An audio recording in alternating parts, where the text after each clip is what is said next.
เปิดตัวยิ่งใหญ่ไปแล้วอย่างเป็นทางการกับงานแถลงข่าว 88.5 EDS Everyday Station คลื่นเพลงไทยน้องใหม่ตั้งใจทำให้ทุกวันของคุณเป็นวันพิเศษโดยพี่ใหญ่เปิ้ลหัตถยาวงกระจ่างเมื่อวันที่ 8 มีนาคมที่ผ่านมานี้โดยภายในงานมีเหล่าดาราศิลปินจากทุกวงการร่วมแสดงความยินดีอย่างคับข้างเริ่มต้นโชว์โดยดีเจของ 88.5 EDS ในเพลงพิเศษ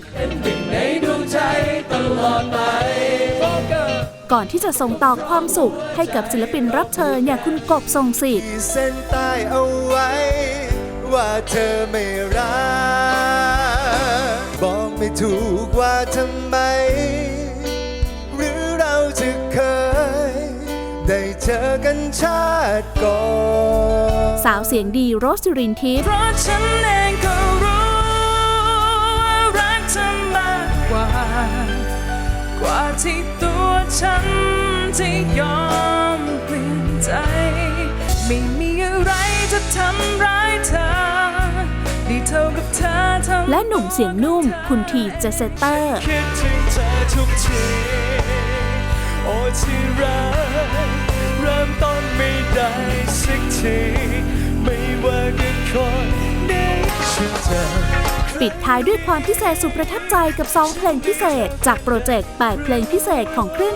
88.5 EDS ที่เรียบเรียงใหม่โดยคุณหนึ่งจักรวาลและถ่ายทอดผ่านศิลปินคุณภาพของเมืองไทยโดยสาวเสียงทรงพลังปานธนพรไม่ว่า